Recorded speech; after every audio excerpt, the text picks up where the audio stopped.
Hello teman-teman, kembali lagi bareng aku di Tutor Edukasi yang kali ini akan membahas mengenai dunia per-PPG Prajabatanan. Kita sudah lama nih teman-teman tidak membahas mengenai dunia PPG Prajabatanan. Jadi pada pembelajaran kali ini kita akan mendiskusikan nih kira-kira better jadi anak Kemendikbud atau anak Kemensos sih? Simak penjelasannya pada video selengkapnya ya teman-teman.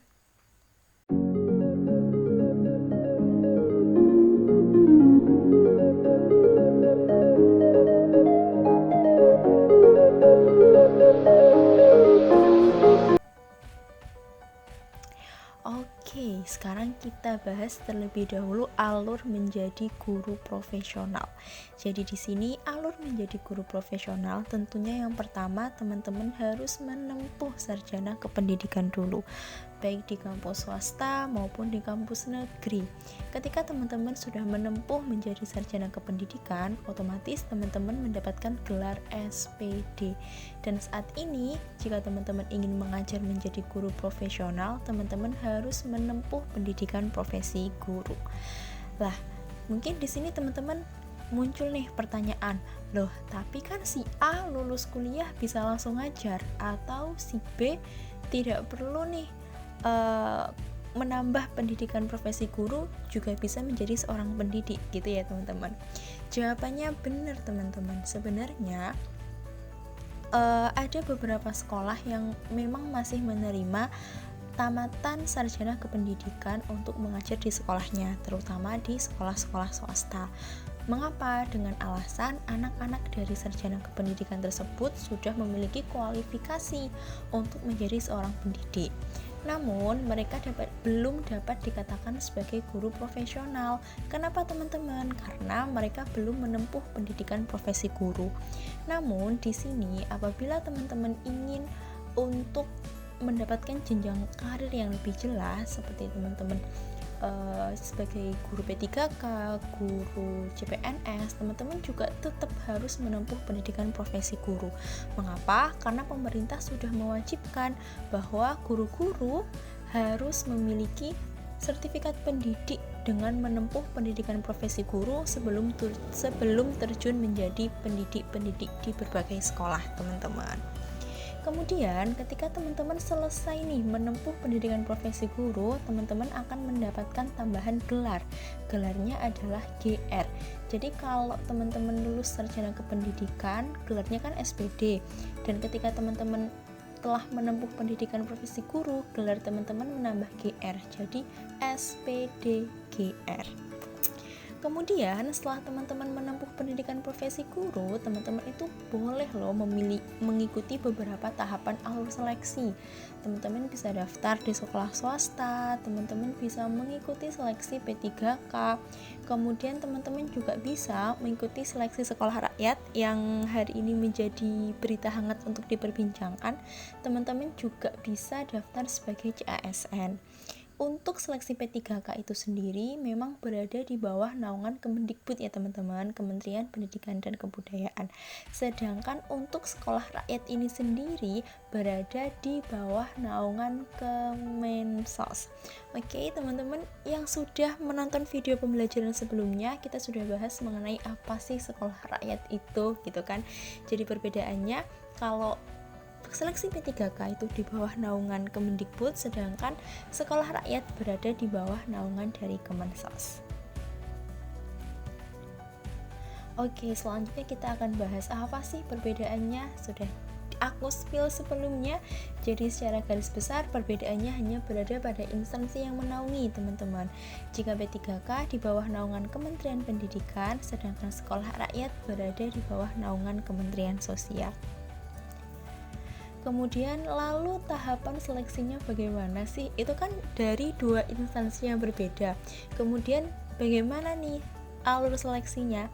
Alur seleksi P3K teman-teman. Yang pertama yakni mengikuti seleksi penerimaan P3K terlebih dahulu. Jadi teman-teman diwajibkan nih untuk daftar P3K terlebih dahulu. Kemudian setelah teman-teman daftar, teman-teman akan mengikuti beberapa serangkaian. Serangkaian pertama yakni tes administrasi. Jika teman-teman lolos mengikuti seleksi tes administrasi, maka teman-teman berhak untuk mengikuti tes seleksi lanjutan, yakni tes tulis teman-teman dengan sistem CAT. Kemudian yang ketiga, keuntungan kita sebagai penerima serdik atau pemilik serdik adalah mendapatkan afirmasi 100% dari nilai teknis. Jadi kita akan mendapatkan nilai maksimal teknis. Kan nilai maksimal teknis itu sekitar 450. Jadi ya kita mendapatkan nilai penuh 450 itu. Sedangkan yang kita perjuangkan itu hanya dari mahasiswanya, manajerial, sosial, dan kultural. Kemudian yang keempat, terdapat prioritas kategori pelamar. Ini yang menjadi salah satu kekhawatiran sebenarnya teman-teman bagi kita teman-teman PPG Prajabatan, karena meskipun nilai kita tinggi, karena adanya sistem prioritas kategori pelamar, kita bisa saja kalah dengan teman-teman yang berada pada R1 sampai R4. Kebetulan kita sebagai lulusan PPG Prajabatan itu berada di R5 gitu teman-teman. Kemudian untuk alur sekolah rakyat, sebenarnya teman-teman penerimaan alur P3K dan alur sekolah rakyat ini mirip-mirip teman-teman. Namun kalau sekolah rakyat ini ada beberapa tambahannya. Jadi ketika teman-teman ingin daftar sekolah rakyat, teman-teman harus mengikuti alur pendaftaran P3K dimulai dari seleksi administrasi, seleksi tes, mengikuti tes seleksi penerimaan P3K. Karena apa teman-teman? Karena kan sekolah rakyat ini kan merupakan program baru, di mana sekolah rakyat ini sendiri belum memiliki sistem penerimaan. Jadi masih bersama atau masih gabung dengan Kemendikbud teman-teman, seperti itu. Namun di sini yang membedakan, jika kita ikut seleksi P3K maka kita mendapatkan afirmasi 100% nilai teknis. Sedangkan sekolah rakyat kita tidak mendapatkan afirmasi. Jadi kita yang digunakan untuk daftar adalah nilai murninya, baik nilai teknis maupun nilai mahasiswanya. Kemudian setelah kita mengikuti serangkaian tes tersebut, kita mendaftarkan diri teman-teman sebagai guru sekolah rakyat. Jadi nanti kita sudah ikut seleksi P3K, ikut tesnya, kemudian nilai kita keluar, lah kita nanti ditawari mau nggak sih daftar menjadi guru di sekolah rakyat. Jika kita bersedia, maka kita diwajibkan untuk mengikuti tes tambahan.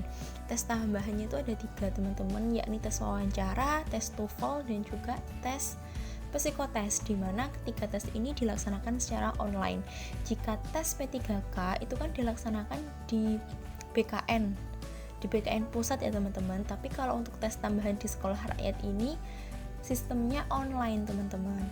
Kemudian yang keenam yakni tidak ada prioritas. Kenapa tidak ada prioritas? Karena pendaftar di sekolah rakyat ini diperuntukkan atau dikhususkan dari teman-teman lulusan PPG Prajabatan. Jadi tidak ada prioritas. Siapa yang nilainya tinggi, ia yang akan berhak menjadi guru di sekolah rakyat. Kemudian selanjutnya yakni untuk sistem gajinya. Jadi gimana sih gajinya, sama nggak sih dengan guru P3K? Yang pertama teman-teman, karena guru P3K dan juga guru sekolah rakyat itu statusnya sama sebagai ASN, maka kita sama-sama mendapatkan gaji, berhak mendapatkan gaji pokok dan tunjangan profesi guru dengan besaran yang sama. Kemudian yang kedua, guru sekolah rakyat mendapatkan tukin. Jadi setiap guru sekolah rakyat di berbagai wilayah itu mendapatkan tukin. Sedangkan untuk guru P3K itu tergantung kebijakannya masing-masing daerah. Biasanya tukin ini hanya diberikan kepada daerah-daerah besar seperti Kota Surabaya, kemudian DKI Jakarta, Kalimantan Timur, dan lain sebagainya. Sedangkan untuk guru-guru di daerah itu belum ada tukinnya. Mengingat P3K daerah atau provinsi itu kan yang menggaji adalah pemerintah daerah. Jadi diberikan atau tidak diberikannya tukin itu tergantung dengan kemampuan keuangan masing-masing daerah.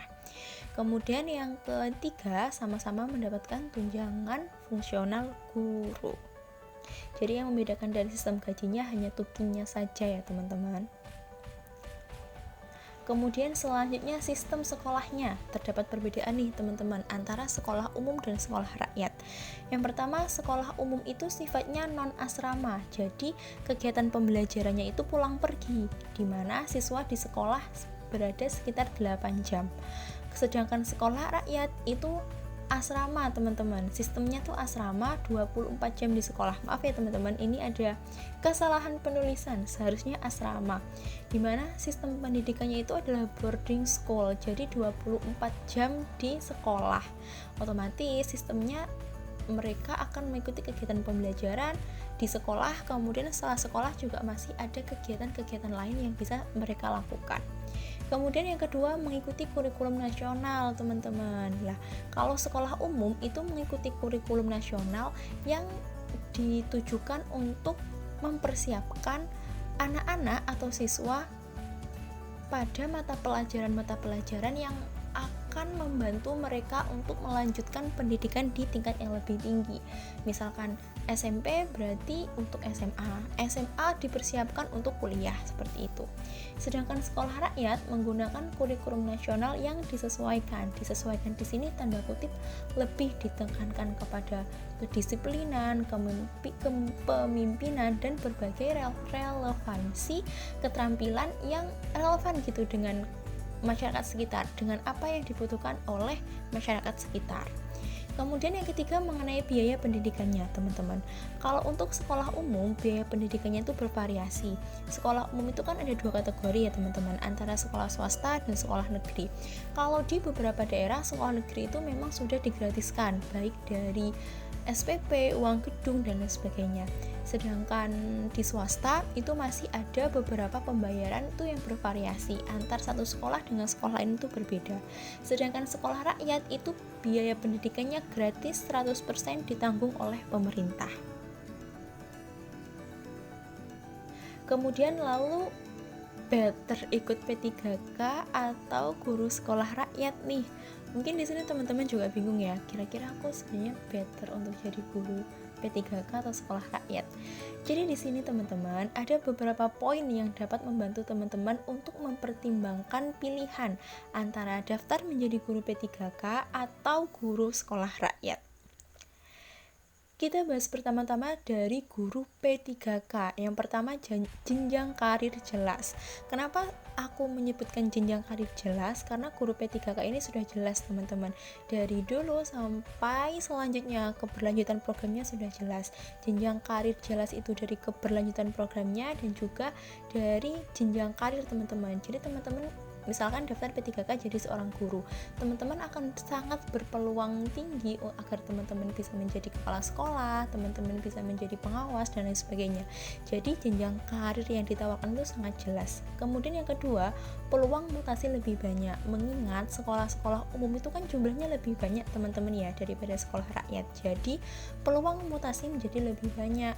Tapi yang perlu digarisbawahi, mutasi di sini adalah mutasi yang sesuai dengan naungan teman-teman. Misalkan teman-teman daftar di SMA, di mana SMA itu berada di bawah naungan pemerintah provinsi, maka teman-teman masih memiliki kesempatan untuk mutasi di satu provinsi yang sama, di wilayah provinsi yang sama. Kalau misalkan teman-teman itu berada pada Pemda, maka teman-teman juga memiliki peluang mutasi di satu Pemda itu sendiri, di pemerintah daerah. Misalkan di Kabupaten Banyuwangi, ya maka teman-teman bisa mutasi misalkan dari Banyuwangi Kota ke daerah Genteng, dari Banyuwangi Kota ke daerah Celuring, dan lain sebagainya. Kemudian yang ketiga, penempatannya jelas sesuai dengan lokasi yang kita pilih. Jadi kalau misalkan teman-teman daftar P3K itu teman-teman pilih kota Banyuwangi, Kabupaten Banyuwangi, otomatis nanti teman-teman akan ditempatkan di wilayah Kabupaten Banyuwangi, entah itu Banyuwangi Kota, kemudian daerah kecamatannya, atau dan lain sebagainya. Kemudian yang keempat, persaingannya sangat ketat teman-teman. Persaingannya sangat ketat itu kenapa? Karena tuh kita tidak hanya bersaing dengan sesama-sama anak-anak PPG Prajabatan, tapi kita juga bersaing dengan kakak-kakak honorer yang sudah mengabdi lebih lama. Maka dari itu persaingannya menjadi sangat ketat. Kemudian yang kelima, terdapat prioritas perankingan pelamar. Jadi meskipun nilai kita kan berada di ranking 5 ya, R5 gitu, PPG Prajabatan. Meskipun nilai kita tinggi, ternyata kakak-kakak honorer dari R1 sampai R4 itu nilainya lebih rendah, tetap mereka yang lolos. Misalkan ada guru honorer nilai CAT-nya sekitar 550, sedangkan kita dari PPG Prajabatan nilainya 600, seperti itu. Secara logika 550 dan 600 itu kan lebih tinggian yang 600, tapi karena kita berada di ranking 5 dan kakak-kakak honorer itu berada di ranking 4, maka otomatis yang lolos adalah kakak-kakak honorer yang ada di R4, seperti itu. Inilah yang menjadi persaingan atau lolos sebagai guru P3K bagi PPG Prajabatan sangat sulit, karena ya banyak faktor yang mengakibatkan kita tidak lolos P3K, seperti itu teman-teman. Kemudian yang sekolah rakyat nih, mungkin teman-teman perbandingannya. Yang pertama, saingannya hanya sesama anak PPG. Jadi otomatis kalau kalian belajar, nilai kalian bagus, kalian yang diterima, seperti itu, karena tidak ada sistem perankingan. Yang kedua, berkemungkinan mendapatkan gaji lebih besar dari guru P3K. Kenapa di sini saya bilang berkemungkinan? Karena yang pertama, sekolah rakyat itu kan baru akan dilaksanakan teman-teman, jadi belum ada data pasti berapa besaran gaji yang akan didapatkan. Namun dari beberapa data yang ada yang saya temukan, karena guru P3K daerah itu kan belum tentu mendapatkan tukin, sedangkan guru sekolah rakyat sudah pasti mendapatkan tukin calonnya nanti. Jadi dari sini otomatis kita sebagai guru sekolah rakyat yang akan daftar, maka akan berkemungkinan mendapatkan gaji lebih besar dari guru P3K, seperti itu teman-teman. Kemudian yang ketiga, lokasinya tidak dapat memilih, namun dicarikan terdekat dari domisili. Ini juga yang menjadi bahan pertimbangan bagi beberapa orang ya teman-teman, karena lokasinya itu tidak bisa memilih, jadi plottingannya itu dari pemerintah pusat. Jadi kalau kita ternyata diplotting di Banyuwangi, ya maka kalau kita daftar berarti kita harus bersedia ditempatkan di Banyuwangi. Begitu pula sebaliknya, kalau di plottingannya ternyata kita ditempatkan di kota Surabaya, maka ketika kita bersedia untuk mendaftarkan diri sebagai guru sekolah rakyat, maka kita juga harus bersedia ditempatkan di kota Surabaya. Namun teman-teman, yang perlu digarisbawahi di sini tetap dicarikan terdekat dari domisili. Misalkan rumahku Banyuwangi teman-teman, ternyata Banyuwangi tidak buka, tapi yang buka itu daerah Jember, maka otomatis aku akan plotting di daerah Jember, seperti itu. Kemudian yang keempat, jenjang karirnya belum jelas teman-teman.